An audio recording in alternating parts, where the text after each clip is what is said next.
बिस्मिल्लाहिर्रहमानिर्रहीम। अस्सलाम वालेकुम स्टूडेंट्स, मैं हूं वाजिद अली कंबो, आपका chemistry teacher. Student second year chemistry chapter 16, आज हम इस चैप्टर का आगाज कर रहे हैं। आज के इस लेक्चर में हम कंपोनेंट्स ऑफ द एनवायरनमेंट जो 4 हैं उनमें हम 2 पहले जो कंपोनेंट्स हैं उनको डिस्कस करेंगे। तो ये हम आगाज करते हैं। माय डियर स्टूडेंट, चैप्टर 16 जो है हमारी सेकंड ईयर बुक का, ये इन्वायरमेंटल केमिस्ट्री से रेलेवेंट है। अब ये इन्वायरमेंटल केमिस्ट्री क्या है, इसको हम इन्वायरमेंटल केमिस्ट्री को हम डिफाइन करेंगे। The branch of chemistry which deals with the sources, reactions, transportation of pollutants and their adverse effect on human beings। यानी ये जो pollutants हैं, इनके sources क्या हैं, इनके reactions क्या हैं, इनकी ट्रांसपोर्टेशन और इन पोल्यूटेंट्स के ह्यूमन बीइंग्स पर क्या एडवर्स इफेक्ट है, इन सब चीजों को हम इन्वायरमेंटल केमिस्ट्री में पढ़ते हैं। हम इन्वायरमेंटल केमिस्ट्री में ये पढ़ते हैं ना कि ये जो पोल्यूटेंट्स हैं ये कहां से क्रिएट कहां से होते हैं, इनका ह्यूमन हेल्थ पर क्या असर है, इफेक्ट क्या। और फिर हम ये भी पढ़ते हैं कि इन्वायरमेंटल केमिस्ट्री का दीगर साइंसेस के साथ क्या, फिजिक्स के साथ, बायो के साथ, हेल्थ के साथ, इसी तरह सॉइल साइंसेस के साथ इनका इंटर रिलेशन क्या है। ये तमाम की तमाम जो बातें हैं वो हम इन्वायरमेंटल केमिस्ट्री में पढ़ते हैं। तो आपने इन्वायरमेंटल केमिस्ट्री की डेफिनेशन इसको याद करना है और जो मेन फोकस इसमें है वो लफ्ज पोल्यूटेंट्स पर है। पोल्यूटेंट्स के सोर्सेज, पोल्यूटेंट्स के रिएक्शन, पोल्यूटेंट्स की ट्रांसपोर्टेशन और पोल्यूटेंट्स का ह्यूमन हेल्थ या ह्यूमन बीइंग्स पर, इन्वायरमेंट पर क्या असरात हैं, उन सब को हम इन्वायरमेंटल केमिस्ट्री में डिस्कस करते हैं। स्टूडेंट, आज का पहला जो question, that is the components of the environment. बार दफा ना शॉर्ट आंसर क्वेश्चन के तौर पर ही आपसे पूछ लेते हैं कि बताएं जी कि write down the components of the environment. तो माय डियर स्टूडेंट, एनवायरनमेंट के 4 कंपोनेंट्स हैं। You have the atmosphere, hydrosphere, lithosphere, biosphere. अगर क्वेश्चन आए कि write down the components of the environment, short answer question, तो आप कहेंगे इन हेडिंग देखिए कंपोनेंट्स ऑफ द एनवायरनमेंट, तो 4 एनवायरनमेंट के कंपोनेंट्स है। There are 4 components of the environment and they are atmosphere number 1 पे, नंबर 2 पे हाइड्रोस्फीयर, नंबर 3 पे लिथोस्फीयर एंड नंबर 4 बायोस्फीयर। इस लेक्चर में स्टूडेंट मैं आपको एटमॉस्फेयर और हाइड्रोस्फीयर इन दोनों की डिटेल बताता हूं। नेक्स्ट लेक्चर में इंशाल्लाह हम लिथोस्फीयर और बायोस्फीयर इसको डिस्कस करेंगे। तो पहले हम आगाज किससे करते हैं? एटमॉस्फेयर। एटमॉस्फेयर क्या है, हम किसे एटमॉस्फेयर कहते हैं? तो माय डियर स्टूडेंट देखें, the layer of gases surrounding the earth, that is called the atmosphere. देखें, अर्थ के गिर्द, जमीन के गिर्द ये गैसेस की जो लेयर है that is called the atmosphere. Scientist ने ना इसको हमारी बुक्स के मुताबिक 4 हिस्सों में, लेकिन बाज के मुताबिक 5 हिस्सों में इसको डिवाइड किया गया। ये एटमॉस्फेयर ये जमीन की सतह से लेकर 1000 किलोमीटर ऊपर तक, this one is the atmosphere, this one is the layer of gases. अब इसके ये मुख्तलिफ हिस्से हैं। आपके पास ये ट्रोपोस्फेयर है, मीजोस्फेयर है, थर्मोस्फेयर, ये इसके मुख्तलिफ हिस्से हैं एटमॉस्फेयर के। तो माय डियर स्टूडेंट दोबारा देख रहे हैं, एटमॉस्फेयर हम किसे कहेंगे? The layer of gases surrounding the earth, यानी गैसेस की वो लेयर जो जमीन को सराउंड किए हुए, this one is called the atmosphere. अब मैं आपको ना एग्जामिनेशन पॉइंट ऑफ व्यू से जो हमारी टेक्स्ट बुक में लिखा हुआ है, मैं ना एटमॉस्फेयर इसको 3 हेडिंग्स में आपको याद करवाना चाहूंगा, समझाना भी चाहता हूं, साथ याद भी करवाना चाहता हूं। पहला आपने डेफिनेशन तो पढ़ ली ना कि एटमॉस्फेयर है क्या। पहले आप कंपोजिशन की तरफ आए कि जो एटमॉस्फेयर है इसमें मेजर गैसेस कौन कौन सी हैं, मेन गैसेस इसमें कौन कौन सी हैं और उनकी परसेंटेज क्या है।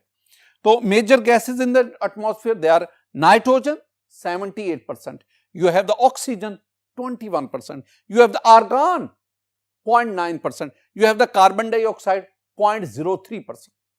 माय डियर स्टूडेंट, ये जो 4 हैं, I mean nitrogen, oxygen, argon और carbon dioxide. These are the major gases which are present in the atmosphere. और हर एक की मैंने परसेंटेज भी साथ लिखी। इनके साथ साथ कुछ ना gases which are present in trace amount, बहुत कम मिकदार में कुछ और गैसेज हैं, वो भी हवा में मौजूद है, एटमॉस्फेयर में मौजूद है। And they are the hydrogen, ozone, methane, carbon monoxide, helium, neon, krypton, xenon. आपने नोबल गैसेस को देखे। नोबल गैसेस आपके पास स्टूडेंट क्या है? नोबल गैसेस आपके पास है helium, neon, argon, krypton, xenon, radon.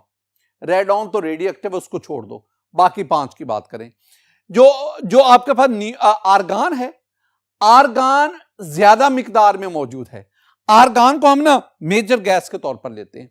तो आर्गन से हटकर बाकी जो हीलियम है, नियॉन है, क्रिप्टॉन है, जीनॉन है, these gases are present in trace amount in atmosphere। तो आर्गन जो है, आर्गन ज्यादा मिकदार में पाई जाती है। बाकी जो नोबल गैसेज हैं, यानी हीलियम है, नियॉन है, krypton, xenon, they are present in trace amount. अब दूसरी बात, कंपोजिशन में क्या आपने पढ़ा? मेजर गैसेज कौन सी हैं? 4 हैं, हर एक की परसेंटेज। ट्रेस गैसेज कौन सी हैं? ये हमने पढ़ा, थोड़ी मिकदार में मौजूद है। साथ ही साथ एक और भी बात, atmosphere also contain varying amount of water vapours. इन गैसेस के साथ साथ वाटर वेपर्स उसकी वो भी मौजूद हैं। तो अगर हम कंपोजिशन ऑफ एटमॉस्फेयर की बात करें तो 3 बातें आ गई। मेजर गैसेस कौन कौन सी हैं, ट्रेस गैसेस कौन कौन सी हैं, and atmosphere also contains varying amount of water vapours, and these water vapors plays a vital role in sustaining the life on the earth। बहुत इंपॉर्टेंट है। ये तो मेरे पास एटमॉस्फेयर की कंपोजिशन आ गई। अब हम आगे एक और हेडिंग की तरफ बढ़ते हैं। My dear student, composition of atmosphere के बाद मैंने एक हेडिंग बना रही है मैग्नीट्यूड। मैग्नीट्यूड में 2 बातें हैं। पहली बात यह है, the thickness of atmosphere is about 1000 kilometre above earth surface. अगर आप देखेंगे ना तो अर्थ सरफेस इससे ऊपर 1000 किलोमीटर तक ये जो गैसेस की लेयर है, all this one is the atmosphere. 1000 kilometre तक, रफली 1000 किलोमीटर।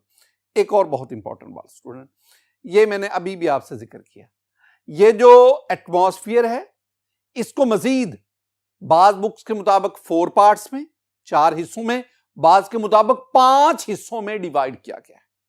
ये आपके पास वो 5 डिफरेंट जोन्स हैं, 5 डिफरेंट जोन्स हैं जिसमें एटमॉस्फेयर को, हम जिसमें रहते हैं दैट इज द ट्रोपोस्फेयर। हम ट्रोपोस्फेयर में होते हैं।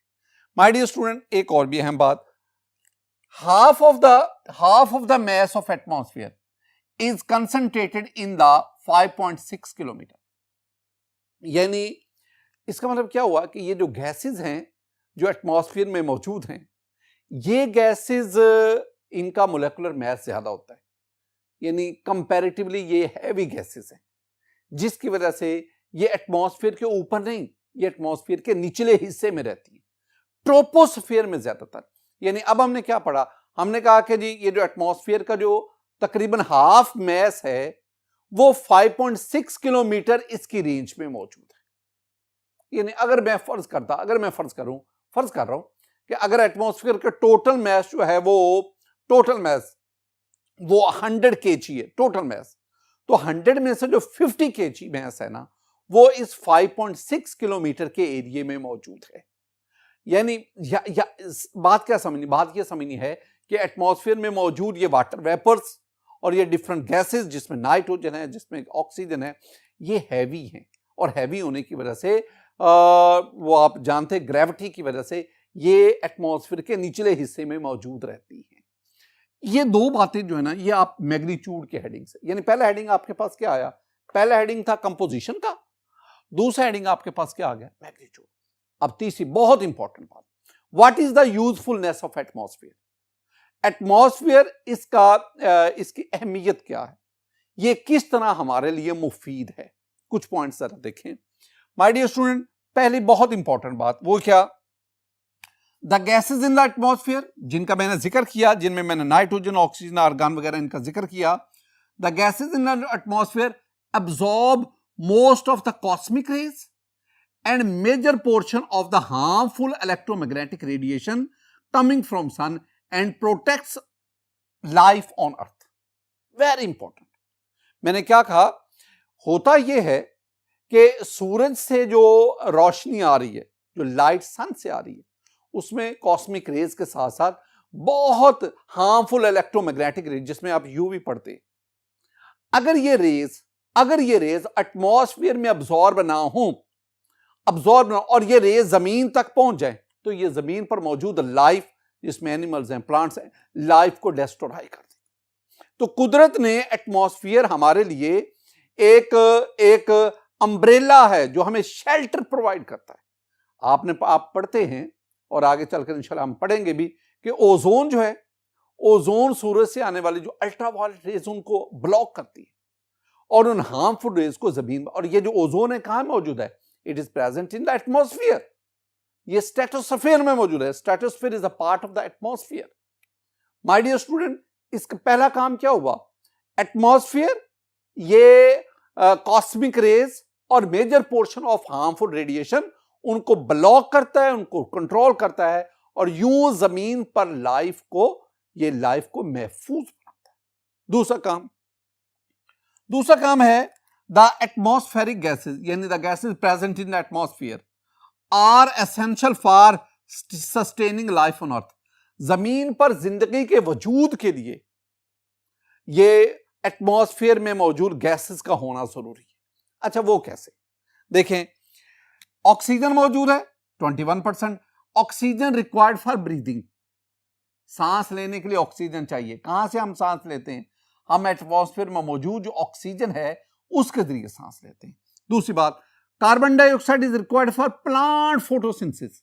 ये आप जानते हैं, प्लांट्स में फोटोसिंथेसिस, और फोटोसिंथेसिस के लिए आप जानते हैं कि कार्बन डाइऑक्साइड वाटर से रिएक्शन करता है, ग्लूकोज ऑक्सीजन प्रोड्यूस होता है। अब ये जो प्लांट्स हैं, ये कार्बन डाइऑक्साइड कहां से लेते हैं? वाटर तो ये जमीन से लेते हैं।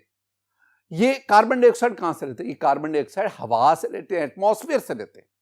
तो इसका मतलब है CO2 it is required for plant photosynthesis. तीसरी चीज, नाइट्रोजन, जो कि एटमॉस्फेयर में सबसे ज्यादा पाई जाने वाली गैस है। Nitrogen is used by nitrogen fixing bacteria. Nitrogen fixing bacteria ये एटमॉस्फेयर में मौजूद नाइट्रोजन इसको यूज करते हैं। एक और चीज, वाटर वेपर्स की बात, गैसेस के साथ साथ वाटर वेपर्स मौजूद हैं एटमॉस्फेयर में।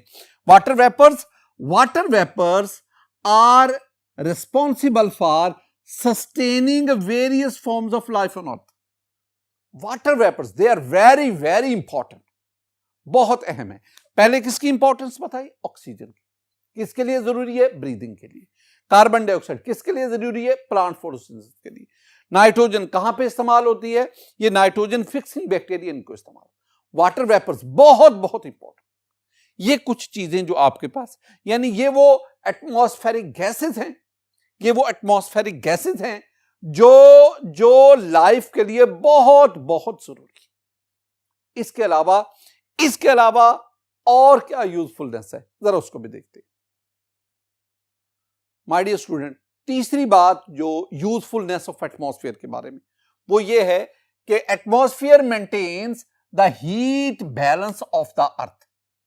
ये बहुत बहुत इंपॉर्टेंट है। ग्लोबल वार्मिंग का एक आप खतरा वो ज़हन में आप सुन रहे हैं आप लोग, आने वाले दिनों में वो जमीन पर लाइफ के लिए बहुत बड़ा खतरा है। एटमॉस्फेयर का काम क्या है? एटमॉस्फेयर जो है वो जमीन के ऊपर टेम्परेचर को, हीट को बैलेंस रखने में मदद देता है। हीट को, जहां पे टेम्परेचर राइज करेगा उसको बैलेंस करने के लिए एटमॉस्फेयर में मौजूद गैसेस जो है वो अपना रोल प्ले करेंगी। एटमॉस्फेयर में मौजूद वाटर वेपर्स अपना रोल प्ले करेंगे। तो ये याद रखना स्टूडेंट कि atmosphere maintains the heat balance of the earth के हीट बैलेंस को बरकरार रखने में बहुत बड़ा रोल है एटमॉस्फेयर। माय डियर स्टूडेंट, ये हमने चीजें पढ़ी थी एटमॉस्फेयर के बारे में। एटमॉस्फेयर, पहले हमने उसकी डेफिनेशन पढ़ी कि जमीन के गिर्द लेयर ऑफ गैसेस, उसको हम एटमॉस्फेयर कहते हैं। फिर हमने एटमॉस्फेयर के बारे में मुख्तलिफ हेडिंग मैंने कंपोजिशन का हेडिंग दिया, मैग्नीट्यूड का हेडिंग दिया और फिर यूजफुल का। इन चीजों को आपने याद, इसी तरतीब के साथ मैं वही चीजें आपको याद करवा रहा हूं, वही चीजें पढ़ा रहा हूं जो आपकी टेक्स्ट बुक में। वैसे तो एटमॉस्फेयर इसका ऐसा ये सब्जेक्ट है, ऐसा ये टॉपिक है कि इस पर जितनी मर्जी आप इसको फैलाते जाए, जितनी मर्जी आप बहस करते जाए, ये खत्म ना होने वाला। लेकिन हम बुक का जो मटेरियल है उसको सामने रखते हुए ये 4 चीजें याद करेंगे। एटमॉस्फेयर की डेफिनेशन, फिर एटमॉस्फेयर की कंपोजिशन, एटमॉस्फेयर के लिए मैग्नीट्यूड, मैग्नीट्यूड में मैंने 2 बातें की, और फिर इसकी यूजफुलनेस। माय डियर स्टूडेंट, दूसरा जो कंपोनेंट ऑफ द एनवायरनमेंट है दैट इज द हाइड्रोस्फीयर। नाम हाइड्रो मीन वाटर, हाइड्रोस्फीयर यानी जमीन के ऊपर जो वाटर बॉडीज हैं वो सारी की सारी हाइड्रोस्फीयर में इंक्लूड है। देखें हाइड्रोस्फीयर में हम क्या कहेंगे कि हाइड्रोस्फीयर इट इंक्लूड्स क्या क्या, वाटर बॉडीज जिसमें ओशंस हैं, रिवर्स हैं, स्ट्रीम्स हैं, लेक्स हैं, पोलर आइस कैप्स हैं, ग्लेशियर्स हैं और ग्राउंड वाटर, इसमें ग्राउंड वाटर रिजर्वायर्स। ये तमाम जो मैंने चीजें यहां पे लिखी ना, all this one is called the hydrosphere. जमीन पर जहां जहां वाटर मौजूद है, वाटर वेपर्स नहीं, वाटर वेपर्स तो एटमॉस्फेयर का हिस्सा आ गया ना। जमीन पर जो वाटर बॉडीज हैं, मैं दोबारा उनका नाम बता रहा हूं, वाटर बॉडीज में आपके पास ओशंस है। आपको पता है कि there are 5 oceans on the earth, 5 हैं ओशंस। नाम आते हैं? यस। एक आपके पास ये इंडियन ओशंस है, आपके पास ये सदर्न ओशन है, पैसिफिक ओशन है, आर्कटिक ओशन है, अटलांटिक ओशन है। दीज आर डिफरेंट ओशंस, ये ओशंस। दूसरा आपके पास क्या है? रिवर्स, बहुत बड़ी तादाद में, दुनिया में बहुत बड़ी। पाकिस्तान में अगर आप देखेंगे, we have the river Sindh, we have the river Ravi, river Jhelum, river इस तरह Chenab, we have river Sutlej, we have 5 main rivers जिसमें 3 बहुत ज्यादा फंक्शनल है। अब इस तरह दुनिया में दरिया नील आपने सुना हुआ है, दुनिया में बहुत ज्यादा रिवर्स। फिर आपके पास स्ट्रीम्स, लेक्स, कई लेक्स के आप झीलें जिसे हम कह रहे हैं स्टूडेंट्स ना। पोलर आइस कैप्स अगर आप देखेंगे तो similarly you have the glaciers, और इस तरह ग्राउंड वाटर, जो वाटर जेरे जमीन जो पानी है वो भी इसमें शामिल है। All this constitute the hydrosphere, ये सारा हाइड्रोस्फीयर कहलाता है। माय डियर स्टूडेंट, मैं ना 3-4 पॉइंट्स आपको गोश्त गुजार करना चाहता हूं, आपको याद करवाना चाहता हूं। एक तो आपको पता होना चाहिए ना किन किन वाटर बॉडीज को हम हाइड्रोस्फीयर में इंक्लूड कर रहे हैं। अब next point, ocean contains, ocean जिसे हम उर्दू में हम ओशन को बहर कहते हैं। बहर उर्दू में हम इसे कहते हैं बड़ा समंदर। एक होता है ना ओशन, एक सी छोटा समंदर, ओशन बड़ा समंदर। 5 oceans are in the world, दुनिया में 5 बड़े बड़े ओशंस है, 5 बड़े बड़े बहर है। My dear student, ocean contains 97% of the earth water. इसका मतलब है पानी जो है वो ज्यादातर ओशंस की सूरत में मौजूद है। अब इसमें यह भी याद रखना कि ओशन वाटर इज साल्टी, नमकीन होता है, और it is unfit for human consumption. हम उसको इस्तेमाल नहीं कर सकते विदाउट ट्रीटमेंट, हम उसको इस्तेमाल नहीं कर सकते। तो 2 बातें इसमें। ओशंस मैंने वैसे याद करवाने के लिए 5 ओशंस, और इसमें 97% ऑफ द अर्थ वाटर इसमें मौजूद है। इसका वाटर साल्टी होता है जो इंसानी इस्तेमाल के लिए काबिल नहीं है। स्टूडेंट, उसके बाद ओशंस के बाद आप एक आगे बढ़ो, और वो आपके पास है polar ice caps and glaciers. पहले तो आप देखेंगे ना, ये पोलर आइस कैप्स है। पोलर आइस कैप्स, ये जो जमीन है, ये इसके जो दोनों एंड्स है, नॉर्थ पोल साउथ पोल्स, वहां पे ये बड़े बड़े, इसे हम कहते हैं पोलर आइस कैप्स। और ये बड़े बड़े बर्फ के जो पहाड़ हैं, दीज आर कॉल्ड ग्लेशियर्स। तो पोलर आइस कैप्स और ग्लेशियर ये आपके ज़हन में आने चाहिए। Consist of 2% of the earth total water supply. 97% oceans में वाटर मौजूद है, 2% पानी जो है वो पोलर आइस कैप्स और ग्लेशियर की शक्ल में मौजूद है। तो 92 और ये 2 ऐड कर 97 और 2 ऐड करेंगे 99%। अब फ्रेश वाटर 97 प्लस 2 99%, 1% रह गया और वो क्या है? Fresh water. My dear student, only 1% of the total earth water sources. Fresh water तकरीब जितने भी जमीन पर वाटर सोर्सेज हैं उनमें 1% फ्रेश वाटर है। और ये किसकी शक्ल में? सरफेस वाटर, जो जमीन की सतह पर किसकी शक्ल में? रिवर्स की फॉर्म में, लेक्स की फॉर्म में, स्ट्रीम की फॉर्म में। तो रिवर्स दरियाओं का पानी, झीलों का पानी, नदी नालों का पानी, this one is the surface water. Similarly हमारे पास फ्रेश वाटर ग्राउंड जमीन, जेरे जमीन पानी की सूरत में मौजूद है, जिनको हम ट्यूबवेल्स के जरिए, जिनको हम वेल्स के जरिए, कुओं के जरिए या और मुख्तलिफ तरीकों से जमीन से पंप आउट करते हैं, जमीन से निकालते हैं और फिर उसको आप पाशी के लिए या डोमेस्टिक पर्पज के लिए, पीने के लिए हम इस्तेमाल करते हैं। तो फ्रेश वाटर सिर्फ 1% आपके पास पोलर आइस कैप्स और ग्लेशियर में 2% वाटर सोर्सेज, और सबसे ज्यादा पानी जो है वो ओशंस की सूरत में मौजूद है। माय डियर स्टूडेंट, इनके साथ साथ एक और बात भी मैं आपको याद करवाना चाहता हूं। अब हमने कहा कि जो फ्रेश वाटर है ये सिर्फ 1% of the total earth water है, 1% है। अब ये फ्रेश वाटर की कंजम्पशन क्या है? कंजम्पशन को अगर आप देखेंगे ना तो my dear student, fresh water जो है ये एग्रीकल्चर में, ज़राअत में, खेती बाड़ी में 69% इस्तेमाल होता है, इंडस्ट्री में 23% इस्तेमाल होता है, और घरेलू इस्तेमाल के लिए, डोमेस्टिक पर्पसेस के लिए ये सिर्फ 8% इस्तेमाल हो रहा है। ये जो मैंने आपको बताया ना परसेंटेज, ये है कंजम्पशन ऑफ फ्रेश वाटर, जो ताजा पानी है, जो दरियाओं में है, जो लेक्स में है, जो स्ट्रीम्स में है, जो अंडर वाटर टेबल है। तो दैट इज कहां इस्तेमाल हुआ? इस्तेमाल हुआ एग्रीकल्चर में, इस्तेमाल हुआ इंडस्ट्री में, इस्तेमाल हुआ डोमेस्टिक पर्पस के लिए। कितने परसेंट वो मैंने आपको बताया। माय डियर स्टूडेंट, हमने 2 कंपोनेंट्स ऑफ द एनवायरनमेंट पढ़े, हमने एटमॉस्फेयर को पढ़ा, हमने हाइड्रोस्फीयर को पढ़ा। तो कंपोनेंट्स ऑफ द एनवायरनमेंट कितने हैं? 4। बाकी जो 2 हैं, लिथोस्फीयर और बायोस्फीयर, ये 2 जो है ये इंशाल्लाह हम नेक्स्ट लेक्चर में पढ़ेंगे। माय डियर स्टूडेंट, मेरी दुआ है कि अल्लाह ताला आप पर अपना फजल फरमाए, अल्लाह ताला आप पर अपना करम फरमाए, अल्लाह ताला आपके इल्म में इजाफा फरमाए, अल्लाह ताला आपको बड़ों का एहतराम और छोटों से शफकत से पेश आने की तौफीक दे। अस्सलामु अलैकुम व रहमतुल्लाह।